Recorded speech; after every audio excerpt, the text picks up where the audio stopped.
Welcome everyone, my name is Manuel Martinez and this is another episode of Career Downloads, where each episode I basically hit the refresh button, bring on a different guest to learn more about their background and their experiences, to try and uncover any actionable advice that you can use as you're managing your own career. So for today's episode, I have with me a coworker. His name is Taft Singletary, and his background is in communications and telecom. So we did have a brief conversation, when we first started working together, and he kind of mentioned, some of his background. I shared some of mine, and I thought it was a really interesting kind of how he ended up moving in here and, some of the experiences and his expertise. So I figured I would bring him on and just really kind of dig in a little bit deeper and share that story with the rest of you. So I will go ahead and introduce Taft. So thanks, Taft. I appreciate you coming on and, being open and willing to share your experiences. I appreciate it, man. Thanks for inviting me. My first time on a podcast, but I do appreciate the mission that you're trying to accomplish, and can't wait to share just my, everything that I've done, and hopefully it'll help others. And again, hopefully it'll just maybe even motivate others to maybe look more into tech, follow their passions, things of that nature. So if you don't mind, just kind of to start off, just give me a brief summary of kind of what your current role or position is, and then just some of the roles and responsibilities of what you are in charge of today. Yeah, so I'm a senior technical account manager. I have multiple customers, and my job is really to just help them maximize their cloud, their complex cloud journey. And they're all in different phases of their cloud journey. Some are recently starting, some are just well advanced. And my job is to really help them excel at operational components, their usage, their cost, seeing around corners for them from a security perspective, really just being a technical consultant for them, and just making sure that they are maximizing, I'm going to say, their cloud investments. And that's ultimately what my job is. If you can now kind of give us a brief summary of kind of where you grew up and kind of what eventually got you interested in technology. So everybody's different. Yeah. Some people early on, some people later in life, but just kind of what sparked that eventual interest and that want to kind of pursue that area. Yeah. So I grew up in Philadelphia, a very poor section of Philadelphia, North Philadelphia. And we didn't have a lot. And I'm a little older now, so this is 80s time period. So internet hasn't really jumped off yet. And there's really only certain things that you can get into from a technology perspective. And for me, it was movies. I was very attracted to movies like Star Wars and the old series Star Trek and all these things. And it was just, hey, being able to beam somebody onto a planet. And just in Star Wars, there's all this electronics, and it was just great. I really just loved that. But at the time, like I said, there wasn't yet some computers, Commodore computers and kind of basic stuff. You had Atari systems. Everything was kind of really basic, but I was into all of those things. To the point where my mom just left me alone. I would get on my Atari, kind of like the kids do today. But I was just into technology, walkie-talkies, anything that had any sort of, to me, tech. I just was like focused intently on it. So I graduated high school, and I was actually going to go in the Air Force, and that's a total another story. I got talked out of it. But there was a recruiter for DeVry University. And at the time, DeVry University had a telecommunications management program. And I was really interested in it. It encompassed computers. At the time, telephone was really the telecommunications medium. But it was electronic engineering. So we put together circuit boards. It was pretty much everything.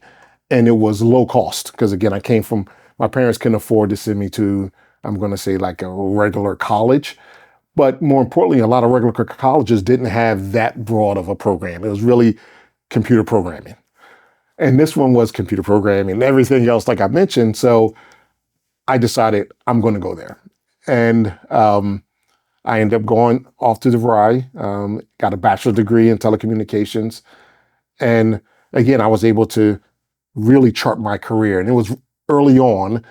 And so I could go into computer programming, or I can go into just pure electronic engineering. Or if I wanted to stay in telecommunications, I can get into the telephone side. And there was plenty of telephone companies out there that were looking for engineers to do just basic communications sort of things. So that's where I got started. And then when I graduated, I ended up moving back to Philadelphia with my uncle. And you'll find my uncle come up a lot. He was the one that he was pretty successful, but more in a traditional. He was like an accountant, but he pushed me hard to excel. Like I would come home with B's, and he would literally like just go crazy. I'm like, what are you doing? You have to get A's. You don't understand it. And now I get what he was saying. Like, again, at the time, as a young black male, I didn't understand it, but he's trying to tell me you have to be excellent. You can't be just good. You have to be excellent. So again, you'll find out he'll probably come up a lot in our conversation. But he really didn't want me to go off and do computers. He thought that was too edgy, to this. So I kind of bucked the trend with him and said, no, I'm going to go do this because that's just where I wanted to be. So I graduate, I'm back living with him. And my mom and dad are in North Philly, but I didn't want to go back to the hood. So I'm with him. And I was literally about to start work at a Radio Shack. I had got a job offer at a Radio Shack, and I get a call from RAM Mobile Data. So RAM Mobile Data, they did a national packet switching network that included wireless. And it was really kind of the first kind of two-way radio type of communication that included data. You had telephone, but actual data. And so they offered me a position. It was for $29,000 a year. I thought it was like the best thing ever. And so I'm in Philadelphia. I moved to North Jersey because that's where they were based at. And I was a lab engineer, in which allowed me to start from the ground up. So I was building equipment. I was upgrading, we called them cell towers and cell switches, upgrading cell switches, doing packet analysis, all these different things that I thought was just the coolest thing possible. It was amazing. So, and you mentioned like when you're in college, you're getting exposure to like, it sounds like a number of different things. So was communications, after you graduated and you mentioned Radio Shack and eventually this company called you, was communications the area that kind of called your attention more? And were you like putting in applications everywhere? Was this, kind of, what was that process for you kind of moving out and saying, okay, this is where I think I want to go? Like, I get you picked technology, but what made you decide communications and apply in that realm? That's a good question. So at DeVry, one of the things they have you do is before you get your bachelor's degree, you have to do an internship somewhere. And in Jersey, they only offered an associate degree, so you had to move to one of 4 locations to actually get a bachelor's degree. So DeVry University had locations in multiple cities. I chose Kansas City, so I actually moved out to Kansas City for my final 2 years, and my internship happened to be with Sprint, which was based in Kansas City. So my internship, we would wire, they would send us cell phone jobs, and we would actually wire, let's say like an office building with telephone. It was all telephony wire, went down to like a PBX switch, and it was all voice, but it was all communications. And that started getting me into twisted pair and punching down and dialing, making sure that, okay, this is working, testing it. And so that was really what kind of sparked my interest in, man, I like to focus on the communication side. Because again, I could have did computer programming and others, but again, with the internship, and I was at Sprint for about 8 months is the internship. And it was great. We got to do every aspect of it. Sprint got free labor, but we were able to get some experience. And that's what really sparked my interest in the communication side. I will say when I graduated, I just wanted a job. So I was putting in jobs everywhere. It didn't matter. But in this case, RAM Mobile Data, they saw my internship at Sprint, and that's what interested them in me. And again, I'm young, I'm right out of school, and they was like, "Hey, we like to bring you in because we see you got some experience doing." And a lot of the things we were doing wiring equipment and making sure X equipment can talk to Y equipment. So it really was a lot of the stuff I did in my internship, and that's kind of how I got started. So now I'm in the lab. And that was the first things I did, basically what I was doing when I was at Sprint. But then they started moving me into different areas. Hey, we want you to start being responsible for making sure that all the lab switches are at the right code. And we were getting code all the time. So now I'm having to put more of the computer programming and some of the command line things that I learned into practice. And so now I'm upgrading switches and then testing out to make sure the switches are working right. Okay, yep. If they weren't, they taught me, okay, here's a packet analyzer. Now, here's how you use it. So they really kind of groomed me into focusing in on not only communications, but protocols, processes around how you keep communication networks up and running, just all of those sort of things. And it was all around communications. So that's kind of how I just got almost kind of steered down the path of telecommunications specifically. Got it. Okay. I mean, it sounds like apart from what you learned from the internship, I mean, you're learning troubleshooting, you're learning command line switches. I mean, it's broadening. It's not just, and I think that's sometimes the misconception that people get is like, oh, telecom, all you're doing is phones. But there's more to it, right? I mean, absolutely. 100%. They run on a network. Even if it is a phone network, it has to route, even prior to there being data, like it has to route the PBX switches. Oh, yeah. I got exposed. I never did a lot of that, but I would work with somebody that did that, and they would explain that. I'm like, oh, it's like a network switch. And he's like, yeah, it's voice. Yes, 100%. 100%. Yeah, it was interesting that because in that time, most of our customers were municipalities, policemen, ambulance. So as an example, we had, I think it was Orange County Police Department in California, and they were one of the first ones that used a terminal that we basically approved that allowed them to run a license plate. They can just type in your license plate, and they would go wireless to one of our switches back to their database, and then they will pull in certain parameters about the driver, do they have any tickets, things like that, right? And before, they had ways of doing it, but it was really slow technology. It took a while. This was like instantaneous. They'll put it in, and within like 10 seconds, it'll come back with all this information. It's on a screen in the car now, right? So they were one of the first ones to really start using that. Now, again, that's commonplace now, right? Cell technology, all the different graphic screens. But at the time, it was just revolutionary. And ambulance, they would do similar things where they can, if they got a call, what would come down is, okay, we got this call, 911 call, and it has all the information. So they're not even talking to dispatch, it's just popping into them. So it was a really popular service. And it was based on Mobitex, which anyone can kind of look that up. But Mobitex was an early, basically IP network. So it has source, destination address, pretty much IP, but it ran over X25 packet switching network, a lot of, I'm dating myself, a lot of old technology, but it basically was the first generation of this kind of interactive. So fun fact, we did 2 years into my job, we worked on, with a company called Research in Motion, we worked on a two-way pager and ended up becoming the interactive pager, which was a really popular, the Verizon deployed it, AT&T, like everybody deployed this interactive pager. So the company Research in Motion, if people don't know, they are the founders of the BlackBerry. We worked on the first prototype of the BlackBerry with the keyboard. It ran over Mobitex network. And when they first released the BlackBerry, it was totally on RAM Mobile Data.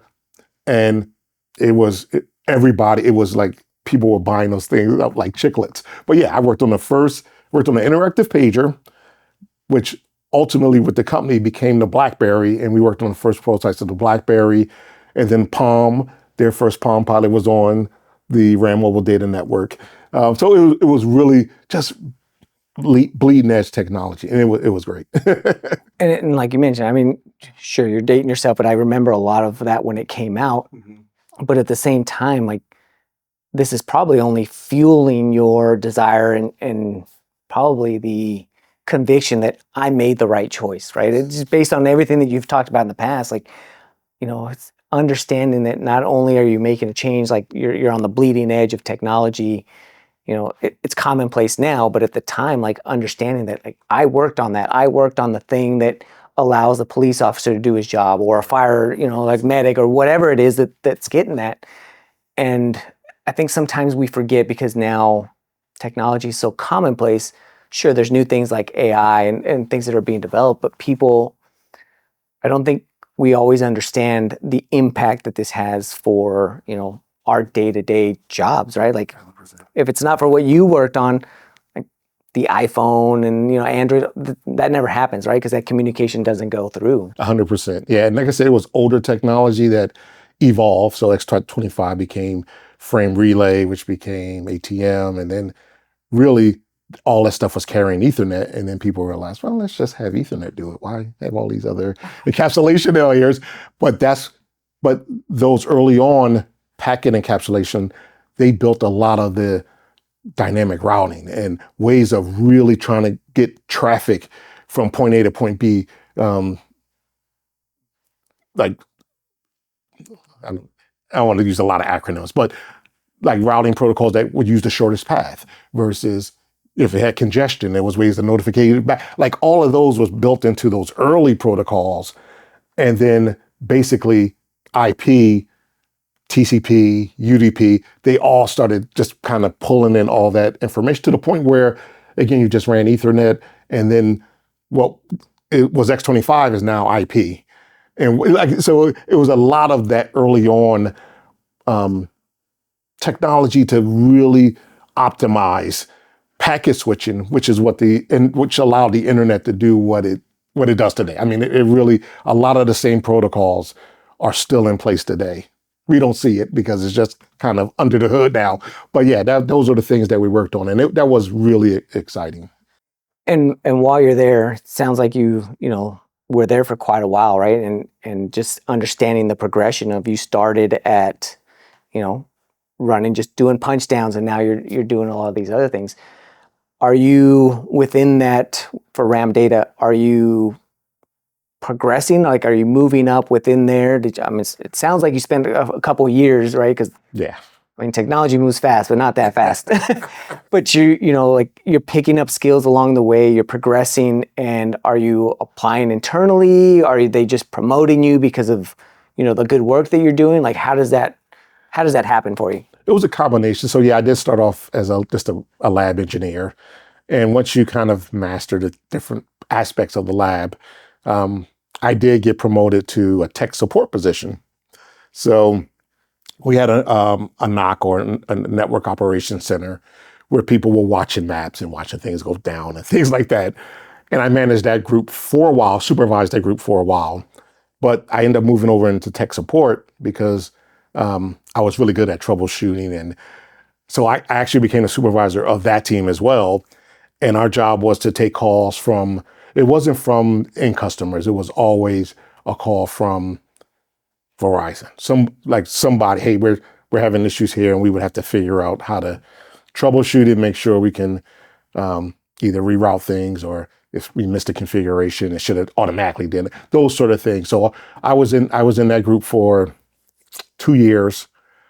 And then I applied for a software engineering position, which I got. And so I actually moved to a group where we built the back-end servers. The back-end servers, they were back-end email servers that could translate from a Microsoft email server to that Mobitex network to deliver it to the police test. Look at like I actually started working for the group, and we were always doing like new features and things. So writing a lot of C code, COBOL at the time because it was kind of old, but mainly C++. And yeah, so I was in that group for like a year and a half, and that's all we did was literally every 6 months we would, like they call them sprints now, but at the time it was every 6 months we had a release deadline. And so I worked with the teams, and we just kind of did different features and different releases, tested them out. I sent it to the lab engineers, the new people, let them test that out. But yeah, so my initial promotions were kind of the company did them, but then I started wanting to do more because I had been doing that for like 4 years, and I was like, I'm just kind of bored with it. And I actually sought out a much more complex position and was able to get in and started doing software engineering. And how long did you spend there before you decided, it sounds like you had the opportunity, especially with the bigger company, to kind of move up and kind of grow new skills and kind of push yourself to those boundaries.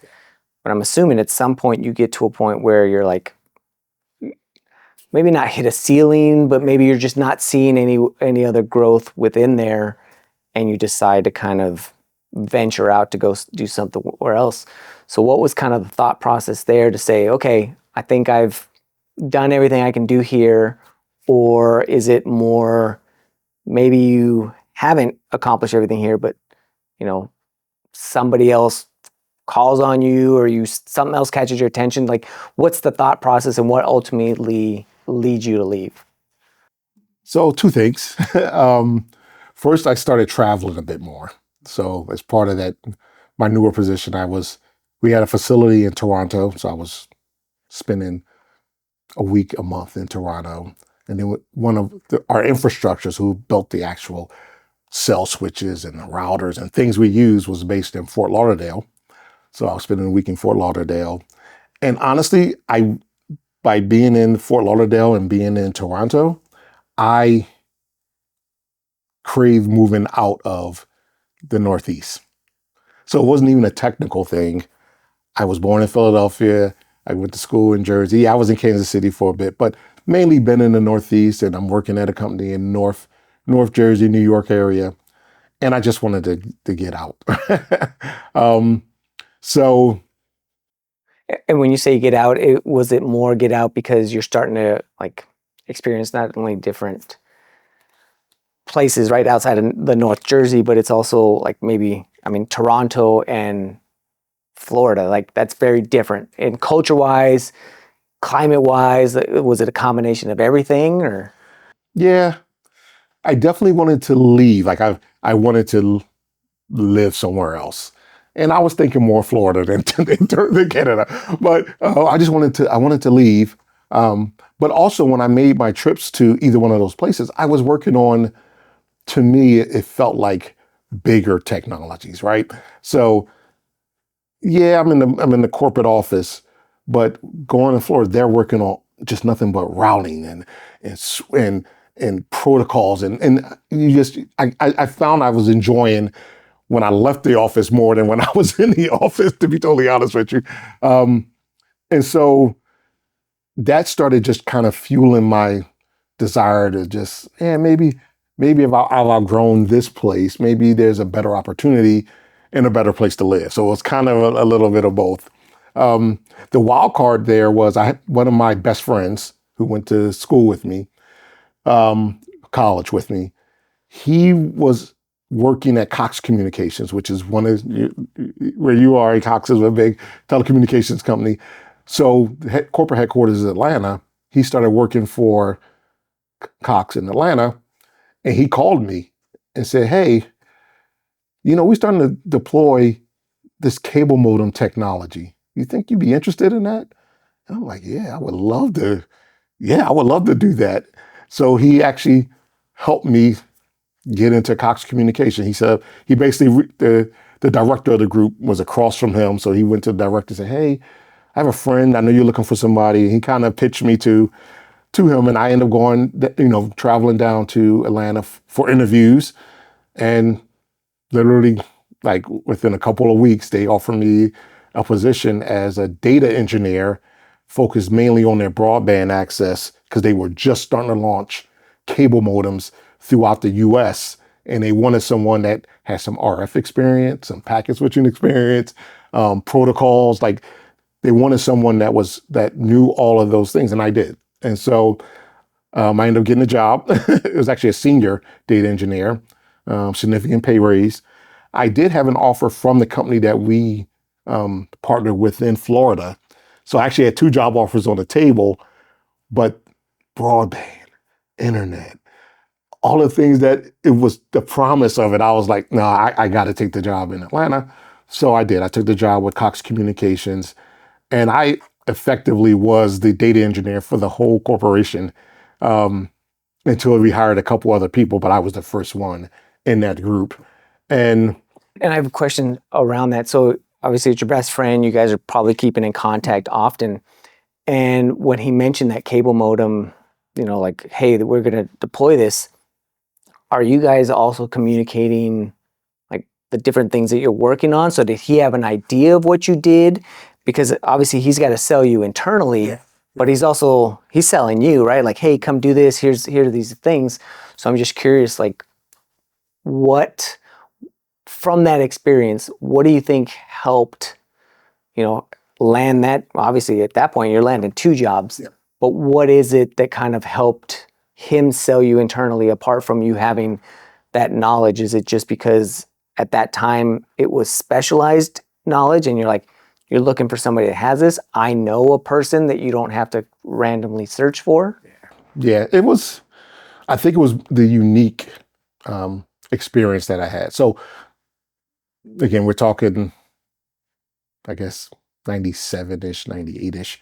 And it was very rare that you had someone that was good in packet switching and those protocols and the routing, and also had new RF. Because remember with Mobitex, it was both the packet switch and the wireless side that fed so I had to learn RF networking and frequencies and reading the spectrum and all those things. So that's what made me unique. It was hard to find that skill set at that time that could literally, I can be on the RF side reading this and say, oh, I see a spike in the signal and noise, and then go to a packet analyzer and say, oh no, okay, yeah, it looks like he's setting the wrong flag here. Like that was really unique. And me and my friend, we talked all the time, right? And he was more of a telephony, telephone guy. And so to him, I just knew, this data thing, right? So when he heard that there was this data thing happening at Cox, he just thought of me. And again, all he really did was help me kind of get my foot in the door. I still had to interview. And the person that I interviewed with ended up becoming the CTO of a lot of big companies. But I had to interview with him, and he wanted to see if I understood. And I did. Like I said, and it wasn't anything I even had to study for because I was doing it just on a day-to-day basis. It was just natural, right? And so when we're interviewing, he can ask me a question, and I didn't even have to think through it. I would say, "Oh no, you will want to do," and it's kind of like programming interviews today, where they just say, "Hey, write me a program that does that." It was similar to that, but I think it was my unique blend of having that packet data protocol experience and the RF experience as well. Because again, that was rare. You either have one or the other. Got it. Okay. No, and that's helpful, right? Just helping me understand kind of what that is. Because I've had other people that have helped me kind of get jobs, but sometimes it's just like, hey, do this cool thing. Yeah. But now understanding that you also have this, at the time, this very unique knowledge that, hey, we're looking for a handful of unicorns. Hey, I know one. That's right. So, okay. Yeah. So then you get over, obviously you make the decision. Was it, you already mentioned part of it, right? It's broadband, it's this new technology, it's Georgia, you're closer to your friend now, and so what kind of transpires from there? So I had to leave my family up in the Philly area. So that was a tough, hey, look, I'm moving, like not just to Jersey, I'm moving. And that was probably the toughest part of it. The leaving RAM. So at the time it became Bell South Wireless, and eventually that becomes Singular and now AT&T. But so leaving there was a little awkward because that was the only job I had post college. Like that was the only place I've ever been.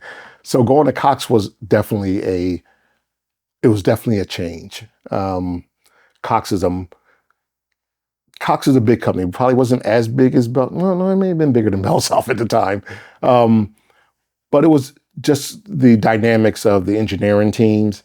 I was no longer the alpha dog. Like when I was there, I knew everything and I can kind of pick and choose like the things I wanted to get. But this one it was all brand new technology. The company itself didn't even know how are we going to deploy? Like, again, it was very new.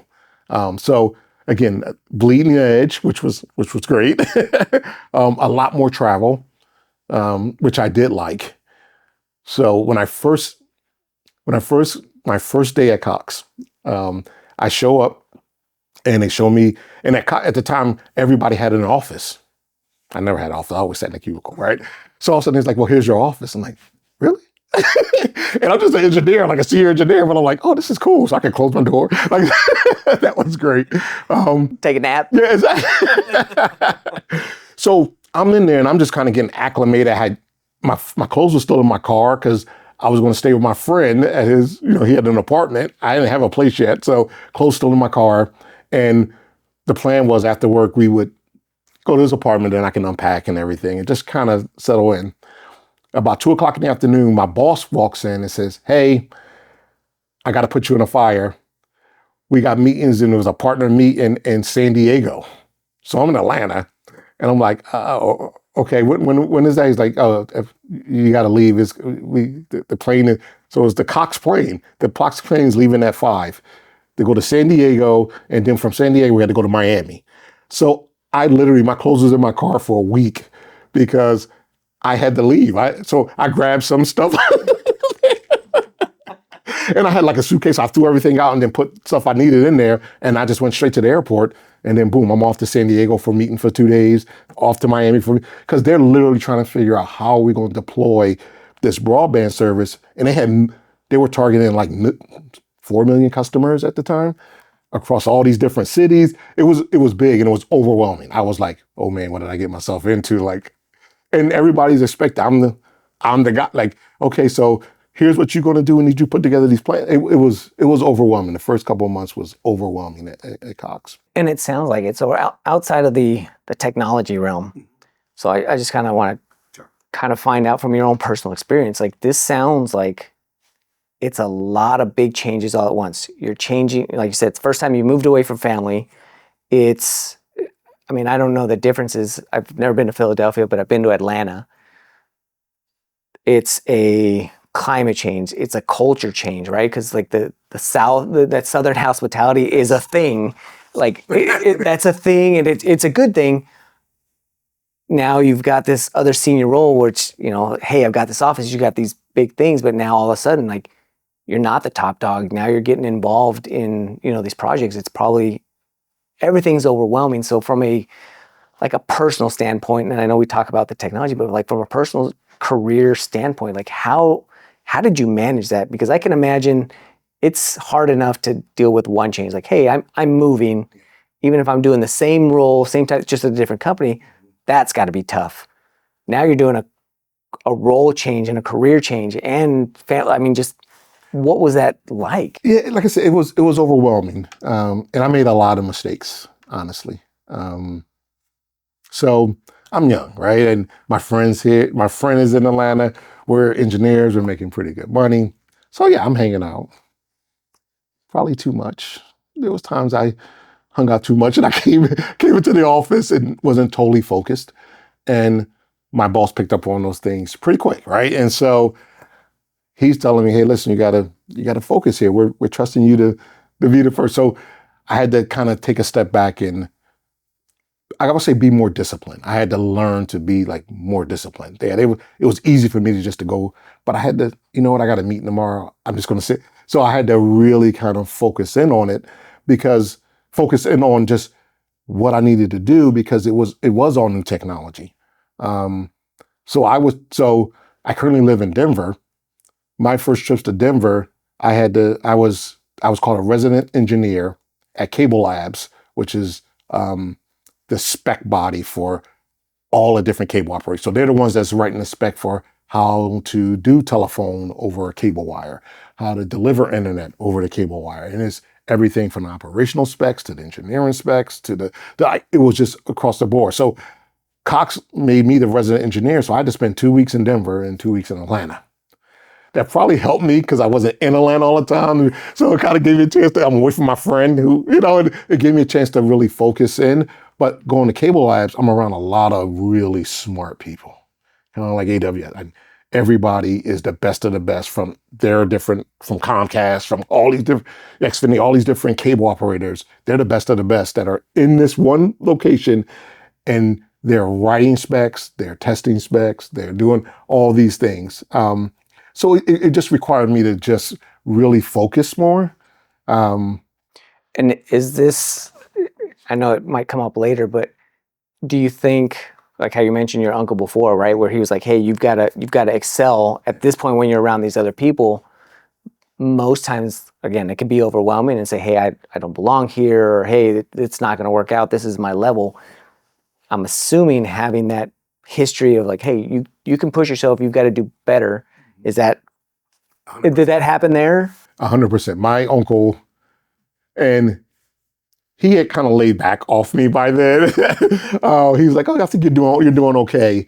But the things that he used to drill into me, yes, at the time I kind of took him and said, "Oh, yeah, whatever."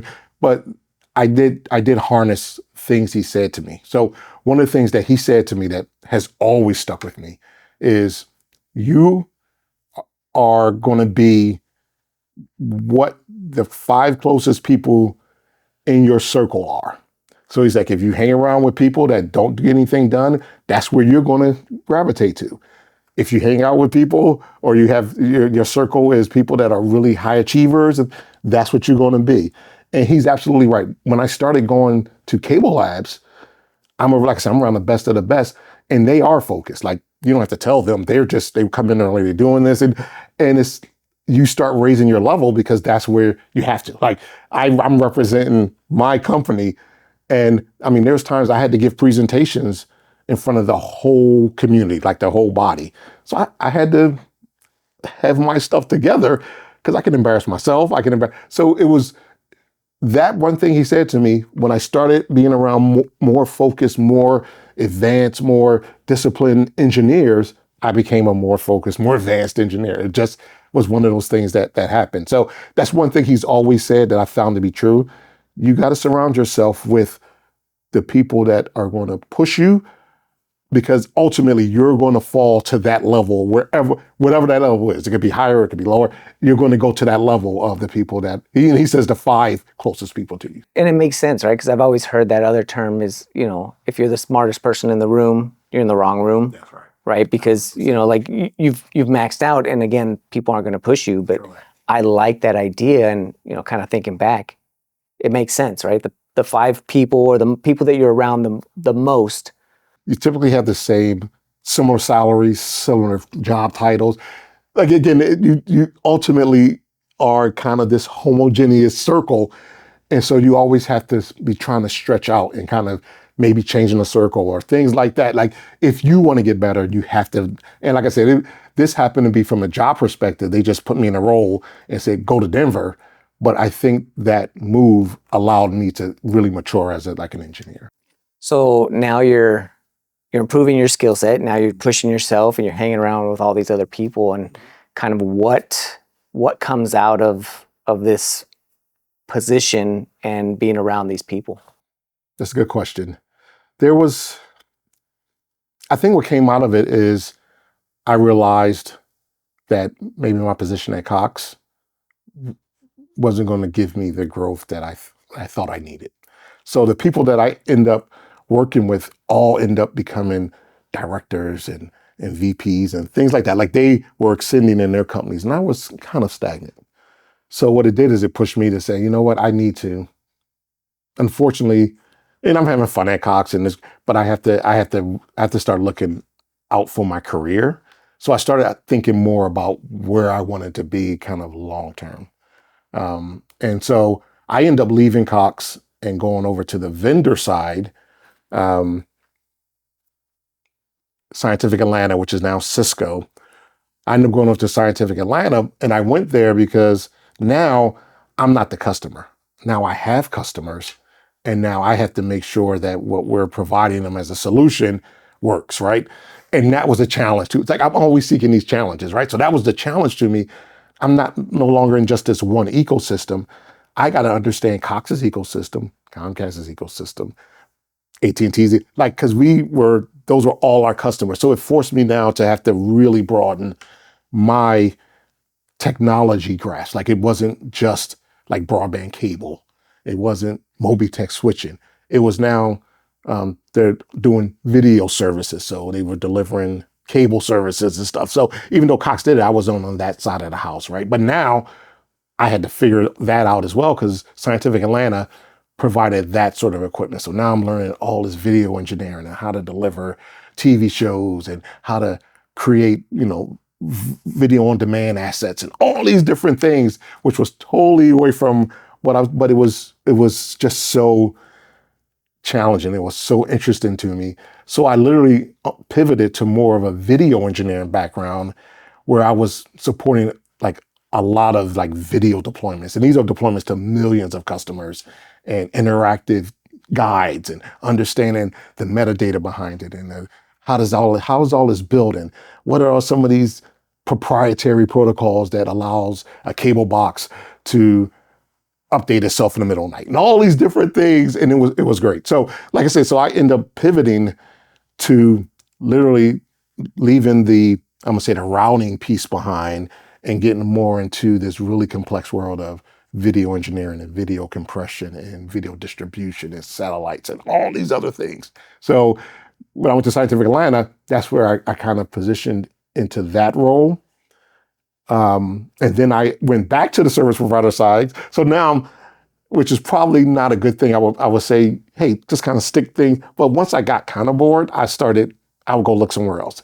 And so now I have this unique skill set of I can do RF engineering, I can do data engineering, I can do video engineering. So I can do all these things, right? So I became a manager at Comcast and I was over the engineering group. So it included the cable modem or broadband engineers.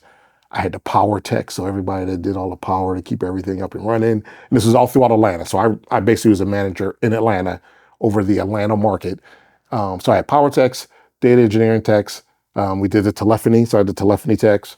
I did the operational pieces of it as well. So we did a lot of the operational processes and things like. So now my role, now I got people working under me, right? So that was a whole nother dynamic. The technology I knew very well, but now I had to hone my people skills because now I'm managing people. And as a manager, that may be a more difficult skill to learn than technology is easy because if you do this thing repeatedly, you'll get the same result. People are not like that. and there's multiple different people, right? Like you can do the same, like a protocol on multiple different switches. Yes. Okay, hey, maybe the command set or whatever it might be a little bit different, but you're going to get the same results. Right. Whereas with people, no two people you can do the exact same thing and having to understand, okay, if I want to push this person, they need, maybe they're more self-driven. I don't have to push as hard. Maybe this person has the potential, but how do I tap into that? You have all those varying levels. And when I went to Comcast, I inherited the group that was there. So I already had these engineers stuck in their ways. And then I had to hire, I guess, the engineers that I would like, right? So I did. I hired a couple. I hired like 4 people. I inherited 5. So now I have this bigger group, but they're totally different. So a couple of the people that I hired were kind of self-starters. They would go and just do things like, hey, check this tool out I built, like things like that. You're like, really? Others was like, yeah. Even some of the higher, like they were like, they're just doing the job. You can tell that they were just really, this is cool, but they didn't really have a dedication to it. And so how do you motivate those people, right? And I never managed people before. I've always had to worry about myself. So I supervised, but supervisor isn't the same. They didn't report to me. I was just a kind of like in our case where we have, one of our TAMs is kind of the lead of TAM. That's what I always had, but this was literally a management role, right? And yeah, there was, like I said, that was more difficult than probably any of the technology things I had to learn, because you can't motivate people the same way. What you take as someone not being interested could be just their personality. Like, there's all these things that you have to learn.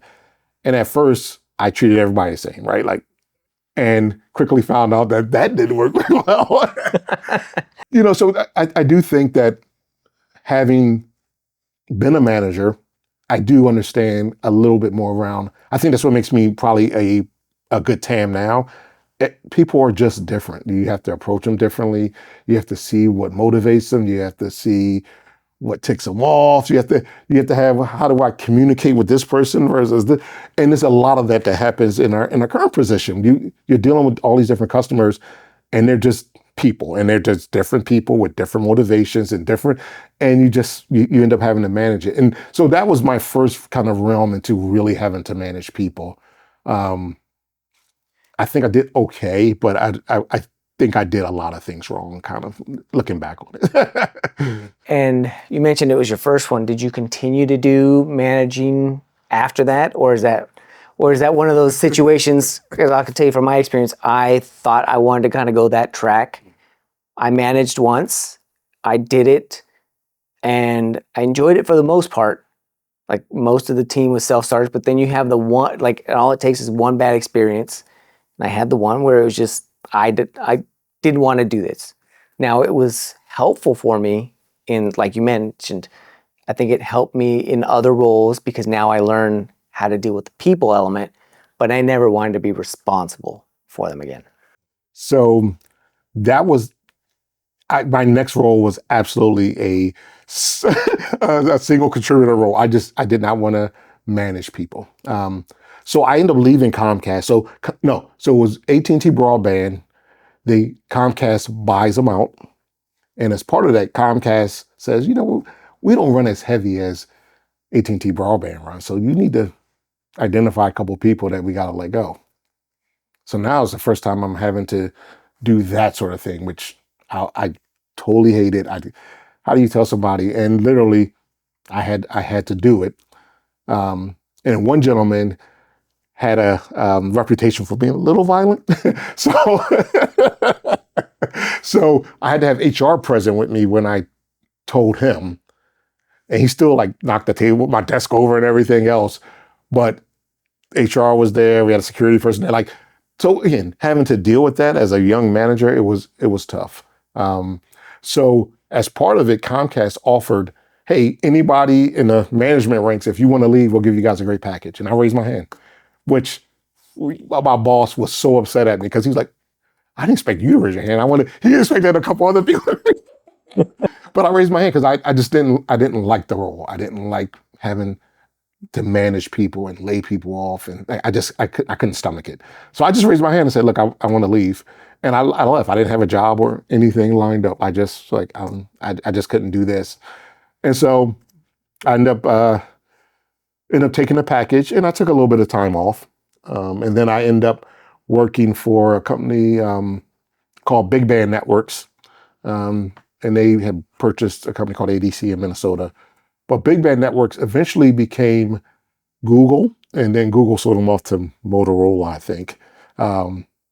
So I started working with them, and it was, again, video engineering, some broadband. We had a broadband router and stuff. So again, my unique skill set of being able to sit on both sides of the fence was attractive. I ended up becoming a sales engineer.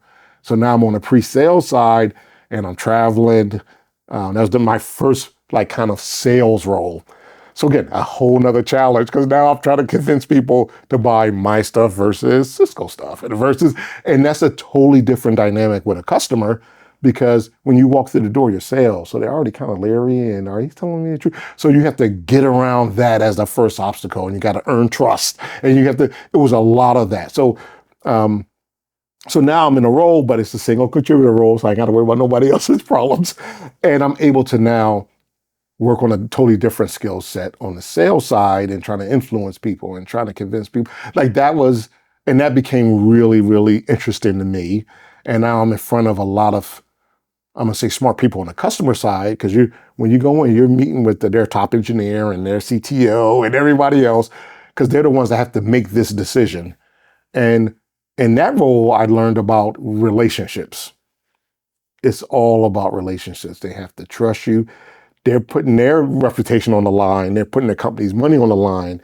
So you really had to convince them that you're the right, not only right company, but you're the right partner for me, right? And so a lot of earning trust and all these different leadership, principles that we have at AWS. I'm learning these at these different roles. So this one was all about relationships and all about being truthful and all about building trust and and it was, those things mattered more than anything else, because they would literally go with you, even though they thought the other person's equipment may be slightly better, but they trusted you to make sure that we'll get this project complete. And if something fails, you'll fix it. Like those sort of things became a much bigger thing. So my next couple of roles, and I did work at Motorola for about 4 years. And those roles was all about just kind of fine tuning that, how to build relationships and how to build trust and you started to be technical, you started to know what you're doing, but you don't want to convey wrong information. There was a lot of things that when you're on the service provider side isn't as important, but when you get on the sales side, there's just a different skill set that you have to leverage. Do you think that some of the skills that you picked up as a manager, just having to do with that people skills, do you think that helped make that transition into the sales role a lot easier? 100%.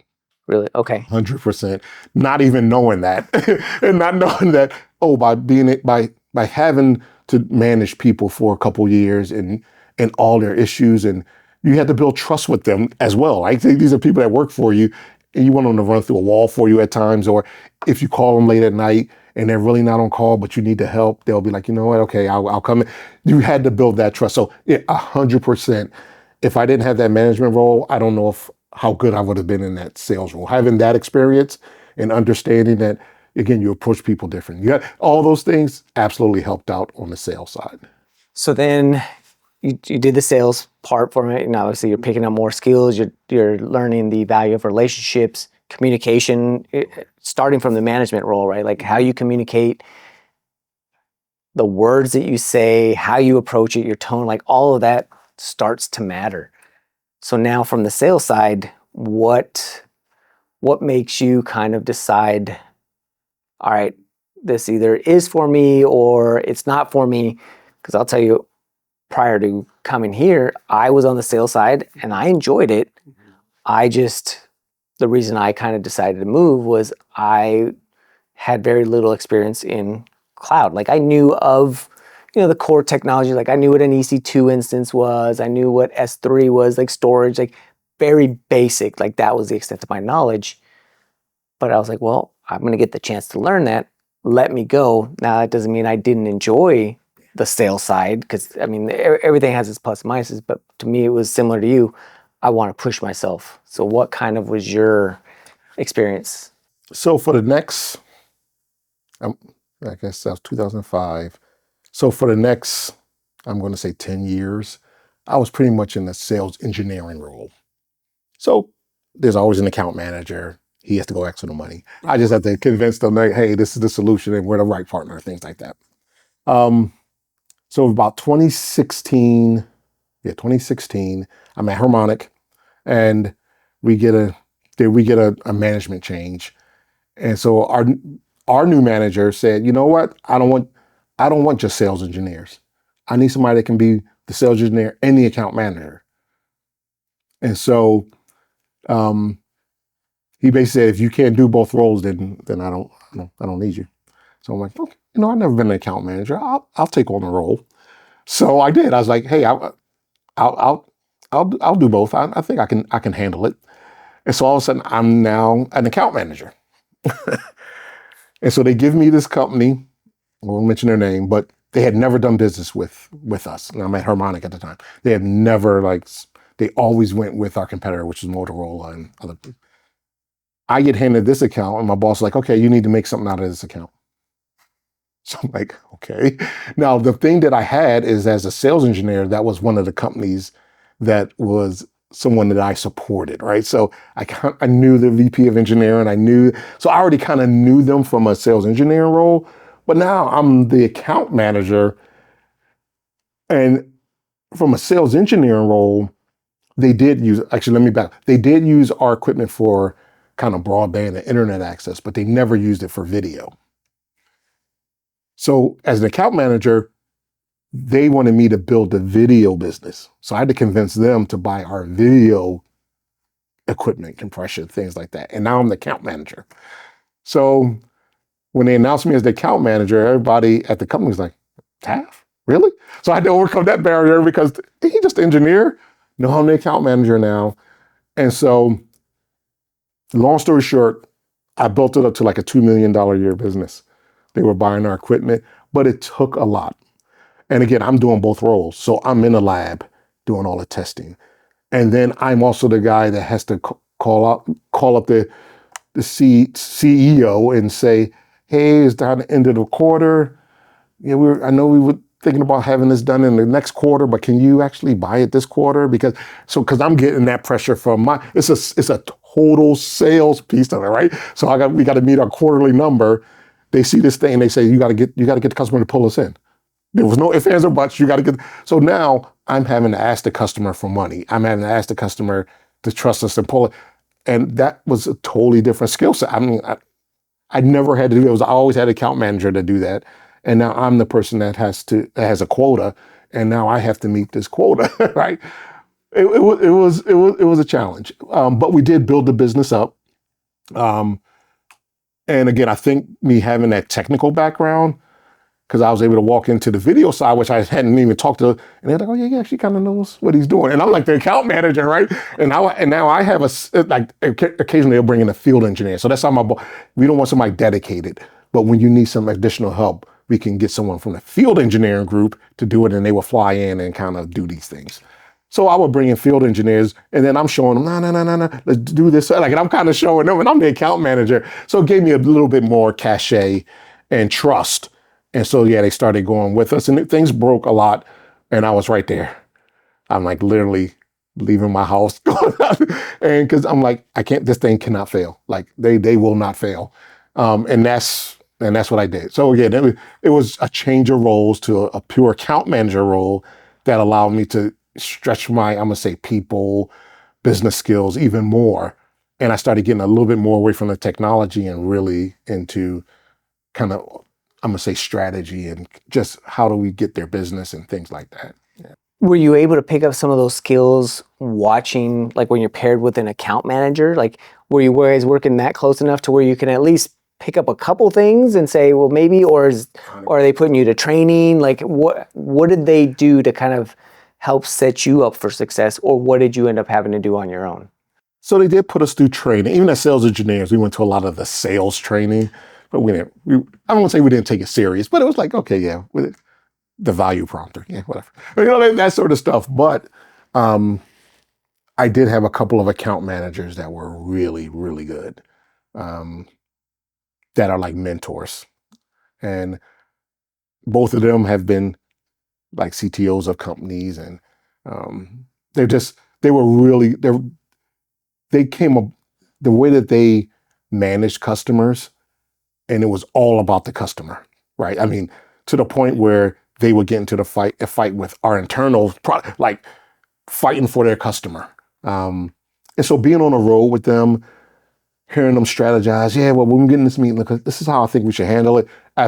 That's where I learned the biggest part. And again, it's two people that I'm thinking of. I don't want to say their name because I don't know if but they are the ones that literally helped me feel more confident in taking on that role, because I just emulated a lot of things that they did, because what they did was phenomenal. And I was around some bad ones too, so I can then also contrast that all the people that did some bad stuff. And so, yeah, that really helped me out. You bring up a good point there. Is a lot of times, I know we see sometimes like the end result, and there's nothing wrong with trying to, I want to say, attain that, but why would you go through and reinvent the wheel if you've seen what success looks like, and you've obviously seen what success doesn't look like? Like, it's okay. And I think something important for people to know is just it's okay to, I don't want to say copy everything, but try and emulate or strive for what you see that this person does this really well. Like, man, Taft is really good at this. Okay, pick his brain, try and find out and emulate. And it's not a guarantee, but there's a better chance that you're going to hit, your goals or your milestones following somebody else, as opposed to, well, they're successful, they're doing this, but I'm going to try it this way. Again, you could be just as successful, but again, why not try and leverage somebody else? Agree. That's one of the things I would give, especially young people getting into technology and stuff. Find a mentor. Find somebody that is a sin, that they're doing the right thing, and mimic it. Like they're doing it right. Just kind of figure out. And if you have a relationship with them where you can then ask them questions and things like that, do that as well. But at a minimum, try to figure out what they are doing right. What is, oh man, wait, and try to mimic that. That's the one thing that I wish I told my young self at the time is seek out somebody and really try to figure out how to. Now, some of them sought me out and was able to kind of carry me and bring me on, especially like when I started at RAM Mobile Data. My friend Paul, he literally kind of taught me how to go from being this kid from the street to being like a young corporate engineer. Like there was things I had to learn, and he was willing to do it, but I didn't seek him out. He sought me out because I guess he saw the potential, right? And all I'm saying is when you're young, try to seek those opportunities out. That's where you're going to learn. Honestly, a lot of when I was a manager at Comcast, I think the reason I struggled is I didn't really study my previous managers, because I had some that I thought were really good, but I never focused in on why they were good, the why in it. Like, why are they doing it? And all of a sudden I become a manager and I don't leverage any, because I hadn't really paid attention to those. I was just stuck on the technology and not thinking about the people. And then all of a sudden you get in this position and you don't have anything it's like a parent. You don't have anything to just kind of use as a reference to this is what's good and this is what's bad, right? So I had to learn that on the fly. But from an account manager perspective, I just was lucky to have a couple of account managers that I got teamed with for a couple of years. And that's a couple of years of just really getting mentorship in how to be account manager. I mean, that's literally what it was. So when I became an account manager, the toughest part of it was the company that they gave me, I already had a relationship, but it was at a lower level or at a different role. So having to build that role up, I think if I was brand new coming in, I probably would have gotten a little easier run. But because I was an engineer, they were like, eh. So then when I go ask them for money, they were like, we don't think we want to pay you. But they're joking about it, but they made it hard on me. But it was looking back on it, and we're still like, when they come to Denver for different shows, they always look me up and say, hey, Taft, I actually met one a couple of months ago and we just went out for beers and just kind of hung out. And he's the VP of engineering at this company, senior VP of engineering at this company. So, but that goes to the point that you mentioned, right? Is when you're in those types of roles, it's about relationships. Like you built a relationship outside of just, hey, I'm asking you for money. You put in the time and, hey, what do you need? How can I help you? And over time, they picked that up to where now, like you said, it's been years and they're like, oh, we know Taft is in Denver. Well, let's seek him out. Let's have beers, because if you don't do those types of activities, right? You don't build a relationship. One, they're not going to give you the money. They're not going to buy your stuff. And two, they might be in Denver all the time and, oh, Taft's there? Well, they'll do the opposite. Let's avoid that. that's right, 100%, 100%. So interesting enough, so I decided to take on another manager role. I did. So COVID hits. I'm actually at a company called Mobi TV, which is now TiVo. And what Mobi did is they built their own cloud solution, right? So you mentioned wanting to get into cloud, and we had started a little bit in Harmonic where some of our hardware platforms were becoming virtual platforms and things like that. We ran some stuff in Amazon. But going to Mobi, we built everything. So we did Isilon storage, which is basically S3 and Amazon. We had our own compute instances. Everything was, and what Mobi did is Mobi offered basically a cable service, but it was for municipalities. So like the gas company, if they wanted to start offering cable TV, we would basically deliver a cloud-based cable TV solution, and all their customers had to do was like load the app on their phone or on the TV or on Fire Stick, and all of a sudden they got every channel, right? 300, 400 channels. But those 300, 400 channels were all built in the cloud, and it was our own self-built cloud. So that actually taught me a lot about all the different cloud components, because we use Maria DB for certain things. So again, different database systems based on what we're doing. But long story short, we hit COVID. Movie TV is a small company, and they basically lay off a bunch of people, and they end up keeping me. So I'm a solutions architect at the time. So I'm on the pre-sale side. I'm teaching customers about analytics, all this other stuff, right? And they decided to keep me, but they said, well, we're going to move you over to a TAM role. So now, in their case, it's called post-sales or support. But we want to keep your knowledge here. So I went from being a solutions architect to being a TAM. So that was my first TAM role. And I got 33 customers. And I'm doing calls with them. So pretty much all the things. And this is our cloud solution. So I don't even have a specialist to turn to. We're the specialist, right? And so that was difficult. And we had to take a pay cut for that as well. With that, I decided that it was time for me to probably move on. I'm not sure how long this was going to last. And I saw this manager's role in Denver. So I'm in Atlanta at the time for Dish Network, manager of the sales engineering group. I'm like, you know what, I've done it before. I think I can do it. And ended up going through a really brutal interview process, to the point where my boss was like, we think we want to hire you, but we need some really good references. Our CEO needs, like this position, it kind of gets funneled up. And I was able to put down the two mentors I had, because they were both CTO companies at a time, the VP of engineering I said. So all of a sudden I put together this reference list that was, and they called all of them.